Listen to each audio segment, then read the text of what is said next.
मैं सभी प्राणियों को एक समान रूप से देखता हूँ। मेरे लिए ना कोई कम प्रिय है और ना ज्यादा, लेकिन जो मनुष्य मेरी प्रेम पूर्वक आराधना करते हैं वो मेरे भीतर रहते हैं और मैं उनके जीवन में आता हूँ। हमारा भाग्य हमारे ही अतीत के कर्मों का फल है। उसी तरह हम आज जो कर्म कर रहे हैं वो हमारे आने वाले कल को निर्धारित करेंगे। इसलिए हमें हमेशा अपने कर्म अच्छे रखने चाहिए ताकि हमें इसका फल भी अच्छा ही मिले। जो कर्म निष्काम भाव से ईश्वर के लिए किए जाते हैं वे बंधन नहीं उत्पन्न करते। वे मोक्ष रूप परम पद की प्राप्ति में सहायक होते हैं। इस प्रकार कर्म फल तथा आसक्ति से रहित होकर ईश्वर के लिए कर्म करना वास्तविक रूप से कर्म योग है और इसका अनुसरण करने से मनुष्य को अभ्युदय तथा निःश्रेयस की प्राप्ति होती है।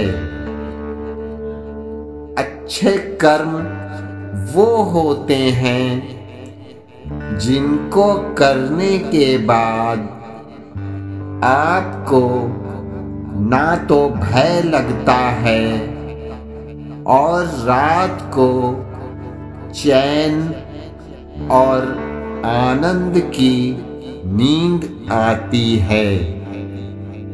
बुरे और अच्छे कर्मों का फैसला दो प्रकार से होता है। एक तो सरकार और समाज फैसला करता है और दूसरा भगवान फैसला करता है। जो व्यक्ति बिना वजह किसी पर संदेह करता है वह कभी खुश नहीं रह सकता।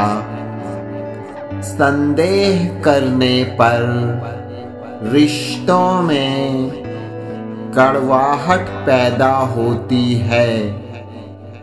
वासना, गुस्सा और लालच ये तीनों चीजें नरक के द्वार हैं।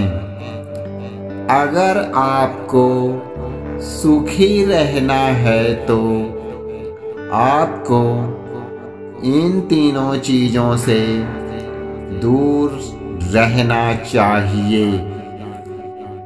अगर कोई व्यक्ति बुद्धिमान है तो उसे समाज की भलाई के लिए भी काम करना चाहिए। ऐसे व्यक्ति को बिना किसी स्वार्थ के समाज के लिए भी योगदान देना चाहिए। आप जितने भी अच्छे कर्म कर लो लेकिन समाज आपके बुरे कार्यों को ही सदैव याद रखता है। इसलिए लोग क्या कहेंगे यह सोचने से बेहतर है कि आप अपना कर्म करें।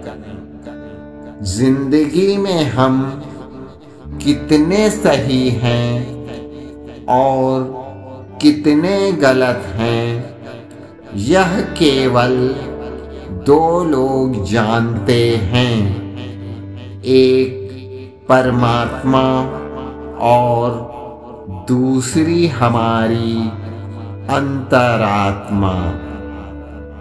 जीवन का आनंद ना तो भूतकाल में है और ना भविष्य काल में, बल्कि जीवन तो बस वर्तमान को जीने में है। किसी का अच्छा ना कर सको तो बुरा भी मत करना, क्योंकि दुनिया कमजोर है, लेकिन दुनिया बनाने वाला नहीं। सच्चा धर्म यह है कि जिन बातों को इंसान अपने लिए अच्छा नहीं समझता, उन्हें दूसरों के लिए भी प्रयोग ना करे। जो मनुष्य फल की इच्छा का त्याग करके केवल कर्म पर ध्यान देता है, वह अवश्य ही जीवन में सफल होता है। कोई भी इंसान जन्म से नहीं, बल्कि अपने कर्मों से महान बनता है।